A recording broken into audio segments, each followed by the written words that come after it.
Livro de Deuteronômio. Notas. Parte 2. Segundo Deuteronômio, os amalecitas violaram a moral do deserto, atacando pessoas cansadas e doentes. Aproveitar-se dos fracos e indefesos é não temer a Deus. A cada ano, as famílias realizam o seu ritual. Ao mesmo tempo, reconhecem a promessa cumprida e, cheias de gratidão, fazem a oferta dos primeiros frutos da terra, recitando a grande confissão de fé. Trata-se de um credo histórico, isso é, uma fé que reconhece o Deus vivo presente e agindo na história do povo. O acontecimento fundante dessa história é o fato de que Javé se aliou a um grupo de escravos para libertar e lhe dar uma terra, onde poderia organizar uma sociedade alternativa justa e fraterna. Portanto, a fé do povo de Deus é uma atitude eminentemente prática, é um compromisso com Deus libertador, que organiza o povo, tirando-o da escravidão e dando-lhe a vida. O final da celebração é um grande banquete de confraternização, onde a partilha dos frutos da terra se faz num clima de festa. A maior alegria do povo é celebrar a sua fé no Deus libertador. O verdadeiro culto que Javé quer é justiça, que se torna concreta na partilha dos bens. Desse modo o culto se torna uma grande instrução, pois ensina o povo a formar uma sociedade onde todos tenham acesso aos bens da vida. O versículo 14 supõe culto a Baal, que morria depois da colheita e ressuscitava na primavera, luto, impureza e morte. Note-se que a oferta a Javé, o que estava consagrado, é recebida pelos deserdados. Estes são o sacramento da presença do Deus libertador. A verdadeira religião consiste em viver em aliança com Deus do Êxodo. A aliança é uma relação de compromisso mútuo. Javé se compromete a ser o Deus do povo, libertando e dando a vida, se o povo puser em prática a sua vontade. Por outro lado, o povo se compromete a ser reconhecido como povo próprio de Deus, se puser em prática a sua vontade. O centro da aliança, portanto, consiste em realizar a vontade de Javé, empenhar-se na luta pela libertação e vida de todos. Assim, o povo de Deus é reconhecido na história como povo sábio, em íntima comunhão com Deus. As pedras gravadas com a lei deuteronômica, mandamentos e estatutos, serão o testemunho a favor ou contra Israel. Elas comprovarão a fidelidade ou infidelidade do povo para com Deus da aliança. Temos aqui um texto antigo, que interrompe a sequência do livro.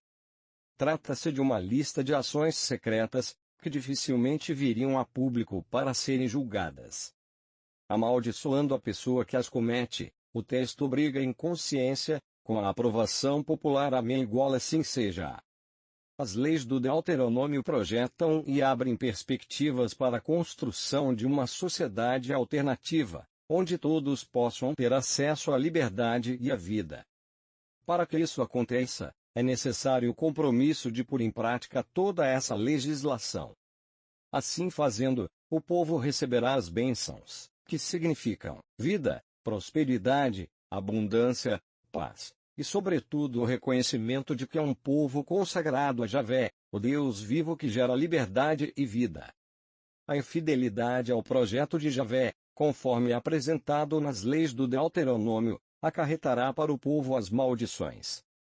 Estas significam perder a vida, a prosperidade, o fruto do trabalho, a saúde e finalmente a independência política. Os versículos 47 a 68 descrevem com pormenores uma situação de exílio. Talvez tenham sido escritos durante o exílio na Babilônia, depois da queda de Jerusalém em 586 a.C. O povo é convidado a rever a própria história a fim de compreender que Javé, o Deus libertador, está presente, e convida para uma aliança. A aliança com Deus libertador engloba o povo todo, todas as categorias de pessoas, e permanece aberta a gerações futuras aquele que não está aqui conosco hoje. Javé se torna o Deus de Israel, Israel se torna o povo de Deus. a condição é pôr em prática toda a legislação do Deuteronômio, pacto sob condição. No momento da aliança, é relembrada a condição fundamental, abandonar os ídolos das nações, para servir unicamente a Javé, o Deus que gera liberdade e vida para todos. O maior desvio da aliança seria afirmar teoricamente o culto a Javé, e na vida prática servir a outros deuses. A infidelidade à aliança trará infalivelmente a ruína de Israel. As coisas escondidas são o mistério de Deus e a maneira como ele dirige a história. A Bíblia não nos mostra o que Deus é em si, mas o que ele quer, ou seja, que a humanidade aprenda o caminho da justiça e construa uma relação social fraterna e igualitária. O Deuteronômio procura indicar o caminho para essa justiça. Mas não basta saber. É preciso praticar. O texto é da época do exílio. Tudo perdido. Não. Abre-se uma esperança, o povo deve meditar sobre a experiência histórica, converter-se novamente para Javé e obedecer-lhe radicalmente. Então o processo histórico mudará, o povo será novamente reunido, tomará posse da terra e terá um novo tempo de bênçãos. O Deuteronômio projeta o caminho de uma sociedade fraterna e igualitária, a justiça. O povo não pode desculpar-se perguntando: o que devo fazer? O caminho já está ao seu alcance. Basta meditar nele, mudar a consciência e organizar a prática. A vida e a morte, a felicidade e a desgraça, dependem da opção histórica que o povo faz entre Javé, o Deus da liberdade e da vida, e os ídolos, que produzem escravidão e morte. O Deuteronômio primitivo termina com este apelo forte: escolha a vida, amando a Javé seu Deus, porque ele é a sua vida e o prolongamento de seus dias. A designação de Josué como líder do povo já prepara a narração do livro de Josué. Note-se que as instruções dadas ao povo e a Josué são as mesmas: o chefe não está acima de ninguém. Sua função é ser mediador entre Deus e o povo. A leitura periódica desse grande projeto, de uma nova sociedade, procura manter viva a consciência do projeto e sustentar a luta para realizá-lo. Note-se que o Deuteronômio todo é um aprendizado do temor de Javé. A Arca da Aliança é o símbolo da presença de Javé. Colocado junto à Arca, o Deuteronômio se tornará o testemunho contra o povo, se este não praticar a justiça aí ensinada.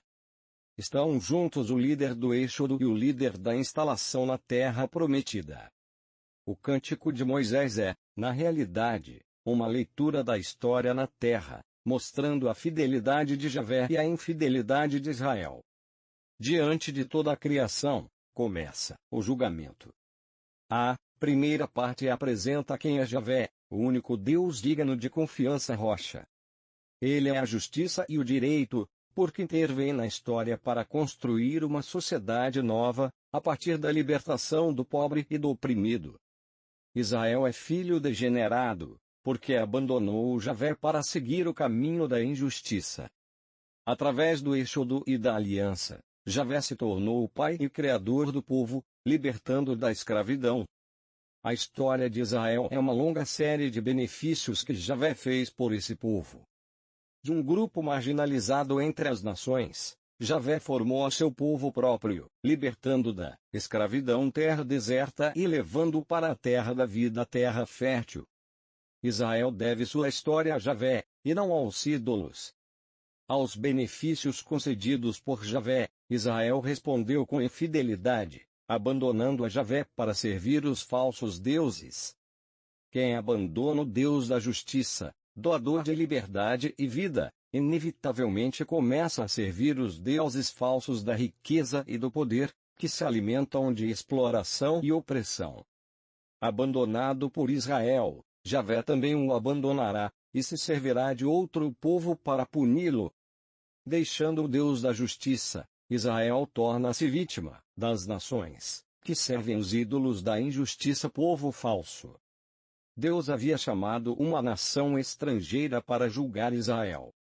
Mas a nação estrangeira não entendeu que devia ser apenas um instrumento da justiça de Javé, e acabou cometendo outra injustiça.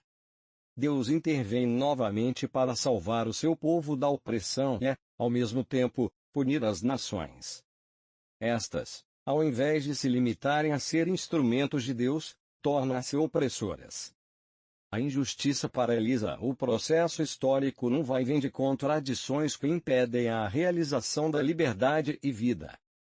E Deus intervém nesse processo, para libertar e dar vida ao pobre e oprimido, abrindo a história para o futuro da justiça. O texto é um dos hinos mais antigos da Bíblia. Na origem, era talvez um salmo dedicado às vitórias de Deus em benefício de Israel.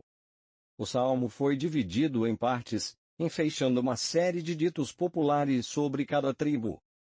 O versículo 5, provavelmente, é um testemunho histórico do que foi na realidade a aliança em Moabe, um pacto militar entre as tribos, unidas na ideologia de Javé, Deus libertador, para invadir a área central de Canaã. O mistério que cerca a morte e sepultura de Moisés parece ter finalidade bem clara: o povo não deve mitizar ou adorar a figura de seus líderes, mas assumir o processo de sua própria história. O elogio a Moisés, o primeiro profeta de Israel, oferece o modelo de verdadeiro profeta que indica a atividade profética do povo de Deus. Essa atividade consiste em ler, na história presente e na sociedade, os apelos do Deus do Êxodo.